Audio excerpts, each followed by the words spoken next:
ইতিহাসের পাতায় আরও একবার প্রত্যেককে স্বাগত জানাই। আজকে এসএসসি সংক্রান্ত যে মামলাগুলো ছিল সেটা নিয়ে কথা বলব প্রথমেই। তারপরে আন্দোলন নিয়ে ফ্রেশার্স এবং ১৬ সালের যোগ্য শিক্ষকদের আন্দোলন ছিল আজকে, সেইটা নিয়েও কথা বলবো এবং আজকে যেহেতু প্রথম এসএসসি ডকুমেন্ট ভেরিফিকেশন হলো সেই নিয়েও কথা বলবো। তো প্রথমেই আসি মামলার ব্যাপারে। আপনারা জানেন যে এসএসসির চেয়ারম্যান সাংবাদিক সম্মেলন করে পরিষ্কার বলে দিয়েছিলেন ওএমআর শিটে ১ থেকে ৫ অবধি ম্যান্ডেটরি খুব সাবধানতার সঙ্গে ভরতে হবে। কিন্তু তারপরে অনেকে ভুল করেছিলেন, তারপরে পরীক্ষার পরে পরে গিয়েই কিন্তু অ্যাপ্লিকেশন করেছিলেন, সেগুলো কিন্তু রেকটিফাই করে দেওয়া হয়েছে। কিন্তু রেজাল্ট বেরোনোর পর একজন পিটিশনার আজকে গিয়েছিলেন যে তিনি কোশ্চেন বুকলেট সিরিজ সম্ভবত গোল করতে ভুলে গেছেন। তো সেটা রাজ্যের এসএসসির যে আইনজীবী কল্যাণ বন্দ্যোপাধ্যায় ছিলেন তিনি বললেন যে না, রেজাল্ট আউট হয়ে গেছে, এখন আর কোনোভাবেই সম্ভব নয়।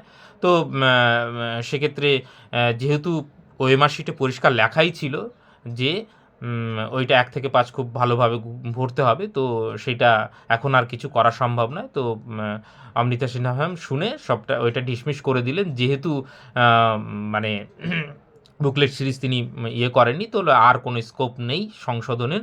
তো এইটা আর শোনা হলো না। তার মানে কি, এখন যদি আপনার ওএমআর শিটে কোনো রকম কোনো ভুল থাকে তাহলে আপনার রেকটিফাই করার আর কোনো সুযোগ থাকছে না। এই গেল প্রথম। দ্বিতীয় কেস, আপনারা জানেন যে যারা হচ্ছে সরকারি অনুমোদনপ্রাপ্ত, কথা বোঝেন কিন্তু খুব ভালো করে, আপনারা যে শিক্ষক হতে যাচ্ছেন, সরকারি স্কুল বলতে যেটা বোঝেন সেটা কিন্তু সরকারি সাহায্যপ্রাপ্ত স্কুল, মানে সরকার সাহায্য করে, টাকা দেয়, স্কুলের সমস্ত কিছু ফান্ডিং দেয়। কিন্তু সরকারি অনুমোদনপ্রাপ্ত হচ্ছে প্রাইভেট স্কুল, সরকারের কাছ থেকে West Bengal board of secondary এডুকেশনের কাছ থেকে অনুমোদন নিয়েছে, কিন্তু পুরোটাই চলে হচ্ছে যারা ওইখানে শিক্ষার্থী তাদের বেতনের ওপর। তাহলে বোঝা গেল। সো সেই প্রাইভেট স্কুলগুলো যেগুলো হচ্ছে এইসব মানে West Bengal board of secondary education কর্তৃক অনুমোদনপ্রাপ্ত, সাহায্যপ্রাপ্ত নয় কিন্তু অনুমোদনপ্রাপ্ত, তাদের শিক্ষকদের যোগ্যতার যে ১০ নম্বর সেটা পাবে কি পাবে না এই নিয়ে। কারণ তারাও তো সরকারি অনুমোদন নিয়েই সরকারি স্কুল চালাচ্ছে, তো তাদেরও পাওয়ার কথা, এইরকম তাদের আর্গুমেন্ট ছিল। তো সেইটা দেখা যাক কি হয়। যদি এই কেসে তারা জিতে যায়, যদি ১০ নম্বর থাকেই জিতে যায়, তাহলে ফ্রেশার্সদের যারা কোথাও শিক্ষকতার সঙ্গে যুক্ত নেই তাদের যাও ২-৪% চান্স ছিল সেটাও কিন্তু পুরোপুরি একদম ফিনিশ। তো কারণ সেই সংখ্যাটা অনেক, কিন্তু ওই ফ্রেশার যারা প্রাইভেট, কারণ এখন জানেন যে সরকারি স্কুলগুলোর অবস্থা খারাপ, প্রাইভেট স্কুল প্রচুর হয়েছে প্রত্যেকটা জেলায়, আপনার আশেপাশে তাকালেই দেখতে পাবেন। তো সেই জায়গায় দাঁড়িয়ে তাদেরকে যদি ১০ মার্ক এক্সপিরিয়েন্সের দেওয়া হয় এবং সেখানে প্রাইভেট স্কুল যেহেতু আরও একটু দুর্নীতি হওয়ার সম্ভাবনা থেকে যায়, তো এই সব মিলিয়ে মিশিয়ে এই কেসটা কিন্তু খুব গুরুত্বপূর্ণ। যদি ১০ নম্বর থাকে তাহলে কিন্তু এরাও একটা পাওয়ার, কারণ যেহেতু এরা সরকারের অনুমোদন নিয়ে স্কুলগুলো চালাচ্ছে, ব্যাপারটা বুঝতে হবে, কিন্তু খুব একটা উইক আর্গুমেন্ট কিন্তু নয় এখানে। যেহেতু সরকার অনুমোদন দিচ্ছে, তারা স্কুল চালাচ্ছে, তো সেহেতু সমস্ত কিছু যদি নিয়ম মেনটেন করে চালায় তারা কেন পাবে না। তো এই জায়গাটা কি কেস হচ্ছে আমি অবশ্যই আপনাদের আপডেট দিয়ে দেবো গ্রুপে। আর দেখুন সুপ্রিম কোর্টে কি হচ্ছে, এবং অনেকগুলো যেহেতু কেসগুলো ট্র্যাক করে রাখাও খুব মুশকিল হয়ে যাচ্ছে, কখন কোনটা শুনানি হচ্ছে।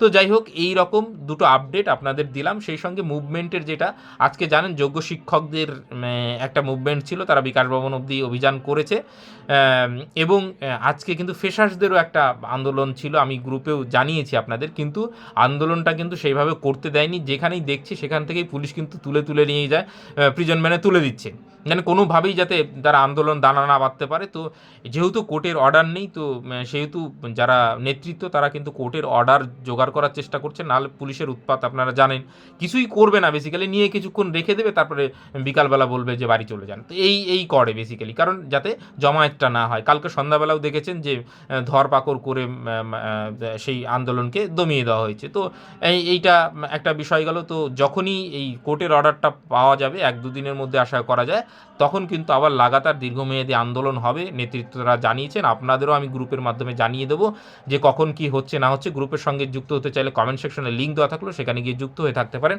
আর হইলো ডকুমেন্ট ভেরিফিকেশনের কথা, আমি ইতিপূর্বে বারবার বলেছিলাম যে ছোট ছোট ভুল থাকলে কোনো রকম কোনো সমস্যা হওয়ার কথা নয়। আজকে আপনারা দেখবেন যে আমি একটা ভিডিও দিয়েছিলাম, চিন্ময় মণ্ডল তিনি যে ডকুমেন্ট ভেরিফিকেশন করে এসেছেন, তার একজনের ক্যান্ডিডেটের নামের ভুল ছিল, তো সেক্ষেত্রে সেটা কিন্তু রেকটিফাই করে দেওয়া হয়েছে। তো যেগুলো ভুল রেজাল্টের ক্ষেত্রে প্রভাব বিস্তার করে না খুব বেশি, তখন ধরুন আপনার ক্যাটাগরি ভুল করেছেন, মার্কের ক্ষেত্রে ভুল করেছেন, মানে 60% নেই অথচ 60% দিয়ে দিয়েছেন, তখন কিন্তু সমস্যা হয়ে যাবে। আদারওয়াইজ ধরুন ইউনিভার্সিটির নাম অনেকে ভুল করেছিলেন, তো এইগুলো ছোটোখাটো মিস্টেক কিন্তু এসএসসি রেকটিফাই করে দিচ্ছে। তো এবং যা ডকুমেন্টস চেয়েছে সমস্ত কিছু নিয়ে যাবেন সঙ্গে। আর যদি বলেন ইডাব্লিউএস এর কথা, দেখুন এটা নিয়ে কেস হয়েছে।